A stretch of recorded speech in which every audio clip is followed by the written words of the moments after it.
জৈৱিক সংকটৰ মডিউললৈ স্বাগতম। এই মডিউলটোৰ অন্তত আপুনি জৈৱিক বিপদ বুজাই দিব পৰাৰ সক্ষম হ'ব। জৈৱিক বিপদৰ প্ৰকাৰ বৰ্ণনা কৰিব পাৰিব।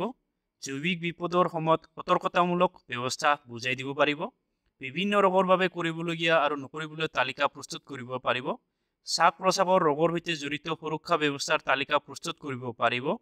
মহৰ দ্বাৰা হোৱা ৰোগৰ বাবে কৰিবলগীয়া আৰু নকৰিবলগীয়া তালিকা প্ৰস্তুত কৰিব পাৰিব। জৈৱিক বিপদৰ বাবে এক জৰুৰী কিটৰ প্ৰয়োজনীয় উপাদান চিনাক্ত কৰিব পাৰিব। জৈৱিক সংকটৰ পৰিস্থিতিত স্বেচ্ছাসেৱকসকলৰ ভূমিকা বুজি পাবলৈ সক্ষম হ'ব। আহক আমি আৰম্ভণি কৰোঁ জৈৱিক বিপদ কি বুজিবলৈ।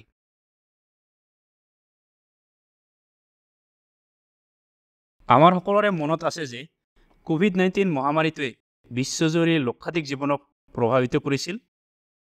ইয়াৰ বিস্তাৰ ৰোধ কৰিবলৈ একেলগে চেষ্টা কৰাৰ প্ৰয়োজন আছিল। আপুনি স্মৰণ কৰে নেকি সুৰক্ষা ব্যৱস্থা আৰু মুখ্য বাৰ্তাবোৰ যি বিশ্বজুৰি আমাক সুৰক্ষা নিশ্চিত কৰাৰ বাবে প্ৰচাৰিত হৈছিল। ইয়াত কোভিড-19 সময়ত নিৰ্দেশিত কিছুমান সুৰক্ষা ব্যৱস্থাৰ তালিকা দিয়া হৈছে। এই কাৰ্যবিধিসমূহ এটি বিস্তৃত স্বাস্থ্য যোগাযোগ কৌশলৰ অংশ আছিল, যাৰ উদ্দেশ্য আছিল ভাইৰাছৰ বিস্তাৰ ৰোধ কৰা। কোভিড-19 আছিল এটা জৈৱিক মহামাৰী যিয়ে বিশ্বজুৰি জৈৱিক বিপদৰ পৰিস্থিতি সৃষ্টি কৰিছিল। এতিয়া আমি জৈৱিক বিপদৰ ধাৰণাৰ বিষয়ে শিকো আহক। এটা জৈৱিক বিপদৰ অৰ্থ হৈছে এটা পৰিস্থিতি য'ত এটা জৈৱিক এজেণ্ট যেনে ভাইৰাছ বা বেক্টেৰিয়াই জনস্বাস্থ্যৰ বাবে উল্লেখযোগ্য সংকটৰ সৃষ্টি কৰে। এই বিপদবোৰৰ প্ৰভাৱ হ্ৰাস কৰিবলৈ শীঘ্ৰ আৰু সমন্বিত প্ৰতিক্ৰিয়া প্ৰয়োজন, যি আমি কোভিড-19 ক্ষেত্ৰত দেখিছোঁ। এই মহামাৰীসমূহ তীব্ৰ গতিত বিস্তাৰিত হৈ ব্যক্তিৰ লগতে সমাজকো প্ৰভাৱিত কৰিব পাৰে। এইবোৰে প্ৰস্তুতি, সময়মতে যোগাযোগ আৰু ক্ষতি হ্ৰাস কৰাৰ বাবে কাৰ্যকৰী কৌশলৰ গুৰুত্ব উল্লেখ কৰে। জৈৱিক বিপদবোৰ হৈছে জৈৱিক উৎসৰ ঘটনাসমূহ যিবোৰ জৈৱিক ফেক্টৰ দ্বাৰা সংক্ৰমিত হ'ব পাৰে। ইয়াত পেথোজেনিক মাইক্ৰ অৰ্গেনিজম, টক্সিন আৰু জৈৱ সক্ৰিয় পদাৰ্থলৈ এক্সপ'জাৰ অন্তৰ্ভুক্ত। জৈৱিক বিপদৰ প্ৰভাৱৰ ভিতৰত জীৱনৰ ক্ষতি, আঘাত, ৰোগ বা অন্যান্য স্বাস্থ্যৰ প্ৰভাৱ, জীৱিকা আৰু সেয়াৰ ক্ষতি, সামাজিক আৰু অৰ্থনৈতিক নিম্ন অন্তৰ্ভুক্ত। জৈৱিক বিপদৰ উদাহৰণসমূহ হৈছে মহামাৰী, গছ বা প্ৰাণীৰ সংক্ৰমণ আৰু কীট-পতংগৰ আক্ৰমণ।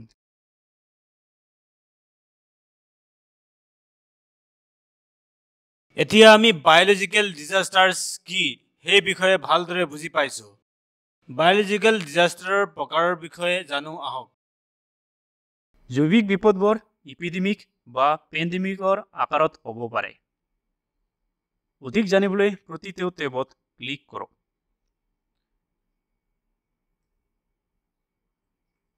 মহামাৰীসমূহ একে সময়তে বৃহৎ সংখ্যক জনসংখ্যা, সমাজ বা অঞ্চলত অনুপাতহীনভাৱে ডাঙৰ সংখ্যক ব্যক্তিক প্ৰভাৱিত কৰে। কলেৰা, প্লেগ, জাপানী এনচেফেলাইটিছ বা তীব্ৰ অংগীকাৰ চিণ্ড্ৰম কিছুমান মহামাৰীৰ উদাহৰণ।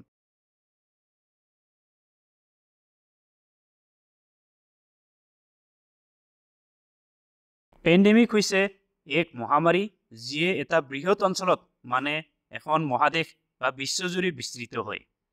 ইনফ্লুৱেঞ্জা, H1N1 বা সোয়াইন ফ্লু, চাৰ্ছ কোভিড আৰু ইবোলা হৈছে কিছু উদাহৰণ যিবোৰ বিদ্যমান, উদ্ভৱ বা পুনৰ উদ্ভৱ হোৱা ৰোগ আৰু মহামাৰীৰ।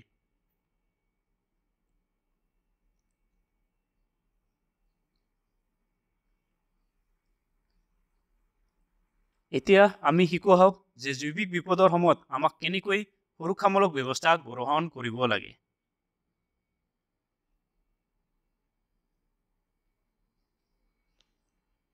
ইয়াত কিছুমান সুৰক্ষামূলক ব্যৱস্থা দিয়া হৈছে। ব্যক্তিগত পৰিষ্কাৰতা ৰক্ষা কৰক, প্ৰতিদিনে স্নান কৰক, দীঘল নখ নাৰাখিব, পৰিষ্কাৰ কাপোৰ পৰিধান কৰক, হাতৰ স্বাস্থ্যবিধি মানি চলক, খোৱাৰ প্ৰস্তুতিকৰণৰ আগত, খোৱাৰ আগতে, খোৱাৰ পাছত, মলত্যাগ কৰাৰ পাছত আৰু কাহিলে বা হাঁচি দিলে হাত ধুওক। ইমিউনিটি বৃদ্ধিৰ বাবে পুষ্টিকৰ আৰু সঠিক খাদ্য গ্ৰহণ কৰক অধিক জনসমাগমৰ পৰা বাছি চলক অধিক বায়ু চলাচল নিশ্চিত কৰক অতিশয় গৰম আৰু ঠাণ্ডা বতৰৰ পৰা সুৰক্ষিত থাকক আপোনাৰ পৰিসৰৰ যিকোনো দুৰ্বল স্বাস্থ্য পৰিস্থিতিৰ ওপৰত লক্ষ্য ৰাখক চিকিৎসা বীমা পৰিকল্পনাত সদস্যতা গ্ৰহণ কৰক আৰু প্ৰাথমিক চিকিৎসা আৰু কাৰ্ডিঅ'পালমোনাৰী ৰিচিচিটেশ্যন বা CPR প্ৰশিক্ষণ লওক যি আলোচনা কৰাইছে হাত ধোৱা হৈছে জৈৱিক বিপদৰ সময়ত এক প্ৰাথমিক সুৰক্ষামূলক ব্যৱস্থা সঠিক হাত ধোৱাটো ভাল স্বাস্থ্যৰ পৰিচালনা আৰু সংক্ৰমণৰ বিস্তাৰ ৰোধ কৰাৰ বাবে এক গুৰুত্বপূৰ্ণ আচৰণ সঠিক হাত ধোৱাৰ প্ৰক্ৰিয়া শিকো আহক কাৰ্যকৰী হাত ধোৱাৰ বাবে 7টা সহজ পদক্ষেপ অনুসৰণ কৰক আপোনাৰ হাতবোৰ পৰিষ্কাৰ পানীৰে ভিজাওক সাবন বা লিকুইড হাত ধোৱাৰ বাবে ব্যৱহাৰ কৰক আৰু আপোনাৰ হাতবোৰ একেলগে ঘঁহি ফেন উলিয়াই ধোওক তাৰ পিছত হাতৰ মাছ আৰু আঙুলিবোৰ ঘঁহক হাতৰ পিছফাল ঘঁহক আঙুলিবোৰ আৰু নাকলবোৰ ঘঁহক থাম্বৰ ঘঁহক আঙুলিৰ মূৰ আৰু নখৰ তলবোৰ ঘঁহক হাতৰ মাৰ্কবোৰ ঘঁহক আৰু পৰিষ্কাৰ পানীৰে ধুই পেলাওক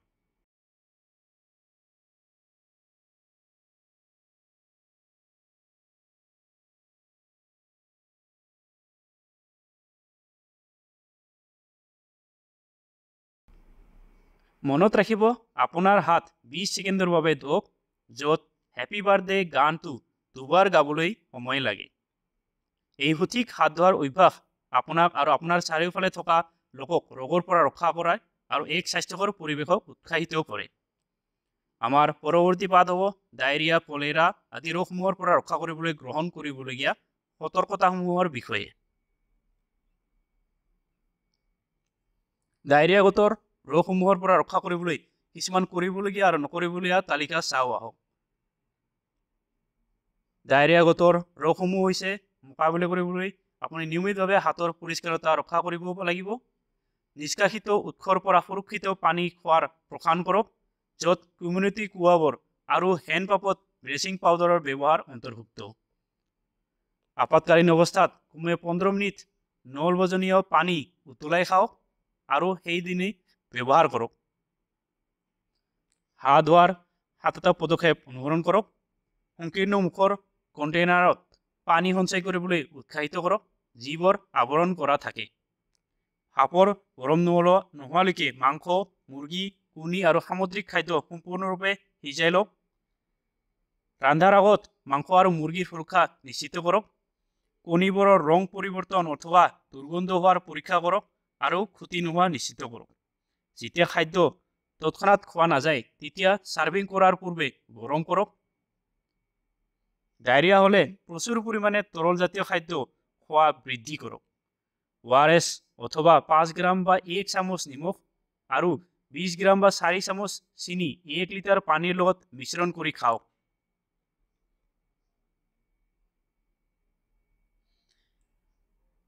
পটাছিয়াম সমৃদ্ধ ফল খোৱাৰ বাবে উৎসাহিত কৰক বেমাৰ অৱস্থাত শিশুৰ খাদ্য যোগান অব্যাহত ৰাখক প্ৰয়োজন হলে মাকৰ গাখীৰ খুৱাওক যেতিয়া শিশু বিৰক্ত অশান্ত অলস বা অচেতন হয় ভাল খোৱা অথবা খোৱাত অসুবিধা অনুভৱ কৰে অধিক তৃষ্ণা জ্বৰ বা মলত ৰক্ত হয় তেতিয়া ওচৰৰ সৰ্বনিম্ন সুবিধা থকা স্বাস্থ্য কেন্দ্ৰলৈ পঠিয়াওক এতিয়া আমি কৰা অনুচিত সেয়া জানো আহক যদি আপুনি ডায়েৰিয়াগত ৰোগসমূহ ভুগি আছে তেনেহলে আপুনি অসুৰক্ষিত উৎসৰ পৰা পানী খোৱাৰ উচিত নহয় কেঁচা খাদ্য খোৱা উচিত নহয় ৰান্ধা খাদ্য 2 ঘণ্টাৰ অধিক সময় তাপমানত থোৱাটো উচিত নহয় বিক্ৰেতাৰ পৰা কটা ফল খোৱা উচিত নহয় খোলা ঠাইত পেচাব কৰা উচিত নহয় আৰু আপোনাৰ ঘৰলৈ নিগুনি বা মাখি আহিব নিদিব এতিয়া আহক শ্বাস প্ৰশ্বাসৰ ৰোগসমূহৰ বিৰুদ্ধে প্ৰতিৰোধ কৰাৰ বাবে বিভিন্ন ব্যৱস্থা সম্পৰ্কে শিকো যেনে টিউবাৰকুলাছ ইনফ্লুৱেঞ্জা চিকেন পক্স আৰু মেনিনজাইটিছ শ্বাস প্ৰশ্বাসৰ ৰোগৰ বিৰুদ্ধে প্ৰতিৰোধ কৰিবলৈ তলত উল্লেখ কৰা সুৰক্ষা ব্যৱস্থাসমূহ মানি চলা উচিত শ্বাস প্ৰশ্বাসৰ ৰোগৰ সংকেত দেখুওৱা ব্যক্তিৰ সৈতে নিকট সংযোগ এৰাই চলক অসুস্থ ব্যক্তিয়ে 24 ঘণ্টাৰ বাবে ঘৰত থাকিব লাগে আৰু ৰাজহুৱা স্থান বিদ্যালয় কাৰ্যালয় বা সমুদায়ৰ পৰা আঁতৰি থাকিব লাগে ঘৰত সুস্থ ব্যক্তি অন্যবোৰৰ পৰা দূৰত্ব বজাই ৰখা উচিত।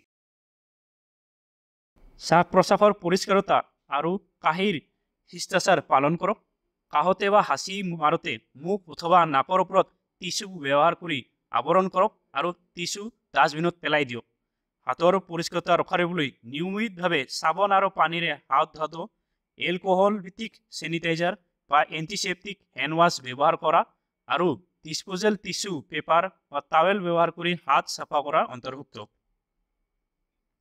সন্দেহযুক্ত বা নিশ্চিত ইনফ্লুৱেঞ্জাৰ ক্ষেত্ৰত ঘৰত যত্ন লোৱা লোকসকল আৰু কাষৰীয়া পৰিয়ালৰ সদস্যসকলক প্ৰমাণিত আৰু 3 লেয়াৰযুক্ত শল্য চিকিৎসা মাস্ক পিন্ধা উচিত। পৰ্যাপ্ত নিদ্ৰা, শাৰীৰিক কাৰ্য, চাপ পৰিচালনা, তৰল খাদ্য গ্ৰহণ আৰু পুষ্টিকৰ খাদ্যৰ ভোজনৰ ওপৰত গুৰুত্ব আৰোপ কৰক আৰু ধূমপানৰ পৰা বিৰত থাকক। যিসকল ব্যক্তিয়ে শ্বাস প্ৰশ্বাসত অসুবিধা বা অক্সিজেনৰ অভাৱ অনুভৱ কৰে তেওঁলোক তৎক্ষণাৎ চিকিৎসা সহায় বিচাৰিব লাগে আৰু সৰ্বনিম্ন চিকিৎসালয় যাব লাগে। যদি অসুস্থ ব্যক্তিসকলে সমাজলৈ যাব লাগে উদাহৰণস্বৰূপে চিকিৎসাৰ বাবে, তেনেহ'লে তেওঁলোকে মুখত মাস্ক পিন্ধিব লাগে বা কাহি আৰু হাঁচিৰ সময়ত টিচু ব্যৱহাৰ কৰিব লাগে যাতে সংক্ৰমণৰ বিস্তাৰ কম হয়।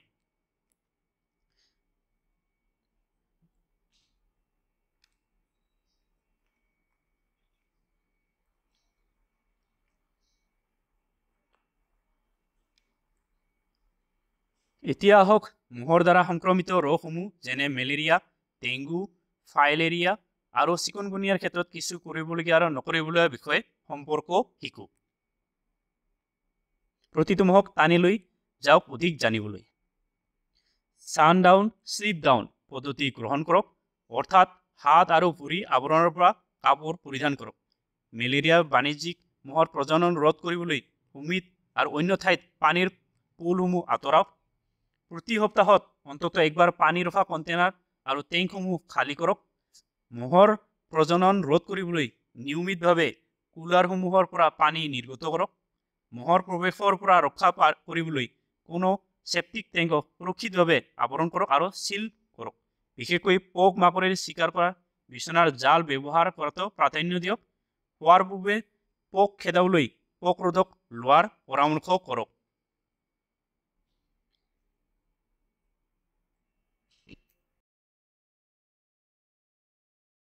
শিশুসকলক চুটি পেণ্ট বা আধা কাপোৰ পৰিধান কৰিবলৈ নিদিব।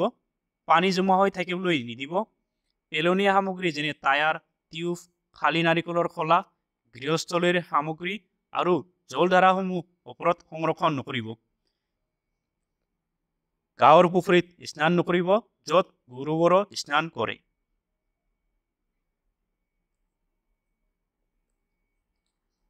জৈৱিক দুৰ্যোগৰ সময়ত ব্যৱহাৰ কৰিবলৈ এটি সংকট কিট ৰখা অত্যন্ত গুৰুত্বপূৰ্ণ। এতিয়া হওক কিটত কি কি অন্তৰ্ভুক্ত হ'ব লাগে সেয়া শিকো। জৰুৰীকালীন কিটত থাকিব লাগে অৰেল ৰিহাইড্ৰেশ্যন চলিউশ্যন বা ORS packet, paracetamol tablet, diarrhoea ৰোধক টেবলেট আৰু স্মাজম ৰোধক টেবলেট থাকিব লাগে।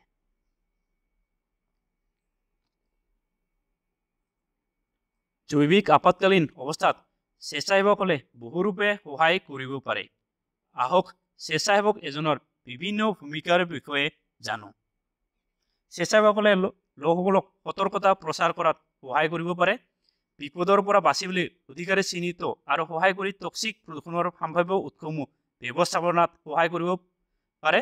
জৈৱিক দুৰ্যোগৰ সময়ত গ্ৰহণ কৰা সুৰক্ষা ব্যৱস্থাসমূহৰ বিষয়ে লোকসকলক শিক্ষিত কৰাত সহায় কৰিব আৰু প্ৰয়োজন হ'লে লোকসকলক সুৰক্ষিত ঠাইলৈ লৈ যোৱাত স্বেচ্ছাসেৱকসকলে বিৰোধৰ সম্ভাৱনা থকা যিকোনো কাৰ্যকলাপৰ প্ৰতি সতৰ্ক থাকে আৰু সেই বিষয়ে অধিকাৰীক অৱগত কৰিব লাগে। এতিয়া আমি মডিউলৰ অন্তলৈ উপনীত হৈছোঁ। আহক মডিউলত আলোচনা কৰা মুখ্য বিষয়সমূহ পুনৰ পৰ্যালোচনা কৰোঁ। আমি শিকিছোঁ যে জৈৱিক দুৰ্যোগসমূহ জৈৱিক ফেক্টৰসমূহৰ পৰা আৰম্ভ হয় আৰু ইয়াত পেথোজেন, টক্সিন আৰু ডায়েবেটিক পদাৰ্থসমূহ অন্তৰ্ভুক্ত থাকে যিয়ে স্বাস্থ্যৰ প্ৰভাৱ আৰু অৰ্থনৈতিক ব্যাঘাত সৃষ্টি কৰে। জৈৱিক দুৰ্যোগসমূহ ইপিডেমিক বা পেণ্ডেমিক ৰূপত হ'ব পাৰে। পৰিকল্পনা কৰাৰ ব্যৱস্থাসমূহৰ ভিতৰত পৰিয়ালৰ দুৰ্যোগৰ পৰিকল্পনা তৈয়াৰ কৰা, পৰিষ্কাৰতা ৰক্ষা কৰা, হাত ধোৱাৰ প্ৰসাৰণ, সঠিক পুষ্টি নিশ্চিত কৰা আৰু টিকাকৰণ গ্ৰহণ কৰাৰ সৈতে ভিৰ ৰোধ কৰা আৰু সঠিক বায়ু পৰিবহণ নিশ্চিত কৰা অন্তৰ্ভুক্ত। ডায়েৰিয়াৰ ৰোগসমূহৰ যেনে কলেৰাৰ ক্ষেত্ৰত ব্যক্তিসকলক পৰিষ্কাৰতা পালন, সুৰক্ষিত পানীত খোৱা, পানী উতলোৱা, খাদ্য সম্পূৰ্ণৰূপে সিজোৱা, ORS ব্যৱহাৰ কৰা আৰু অসুৰক্ষিত পানী আৰু কেঁচা খাদ্য এৰাই চলা উচিত।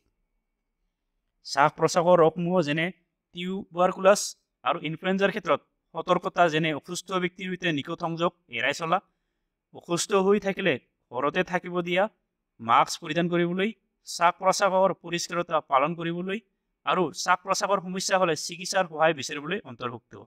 মহৰ দ্বাৰা সংক্ৰমিত ৰোগসমূহ যেনে মেলেৰিয়া আৰু ডেংগুৰ ক্ষেত্ৰত সুৰক্ষিত কাপোৰ পৰিধান কৰা, জমা হৈ থকা পানীৰ উৎসসমূহ আঁতৰোৱা, পোক খেদাবৰ বাবে প্ৰণালী ব্যৱহাৰ কৰা আৰু মহৰ জাল ব্যৱহাৰ কৰি আৱশ্যকতা অনুসৰি চিকিৎসা পৰামৰ্শ বিচৰাটো প্ৰয়োজন। অশুদ্ধ পানী আৰু কেঁচা খাদ্য এৰাই চলা, পাক কৰা খাদ্য বাহিৰত ৰাখিবলৈ নিদিয়া, পানী জমা হৈ থকাটো ৰোধ কৰা আৰু অসুস্থ ব্যক্তিৰ সৈতে নিকট সংযোগ এৰাই চলা অতিমাত্ৰা প্ৰয়োজন। এই জৰুৰীকালীন কীটত মৌলিক সামগ্ৰী যেনে ORS, জ্বৰ সন্দৰ্ভত পেৰাচিটামল আৰু গৃহস্থলীয় সমস্যাৰ বাবে ডায়েৰিয়া ৰোধক আৰু স্পাজম ৰোধক ঔষধ অন্তৰ্ভুক্ত হ'ব লাগে।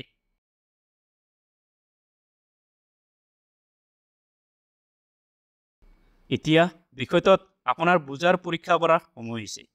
এইটো এক মূল্যৱান অভ্যাস, সকলো প্ৰশ্নৰ সমানেই মূল্যৱান। আপোনাক পৰীক্ষাত পাছ হ'বলৈ অন্তত 60% নম্বৰ লাভ কৰিব লাগিব।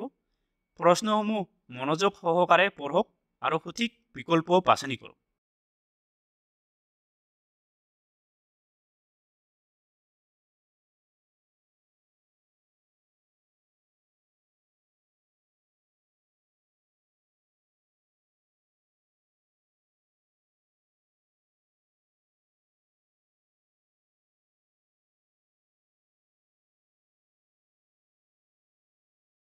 অভিনন্দন।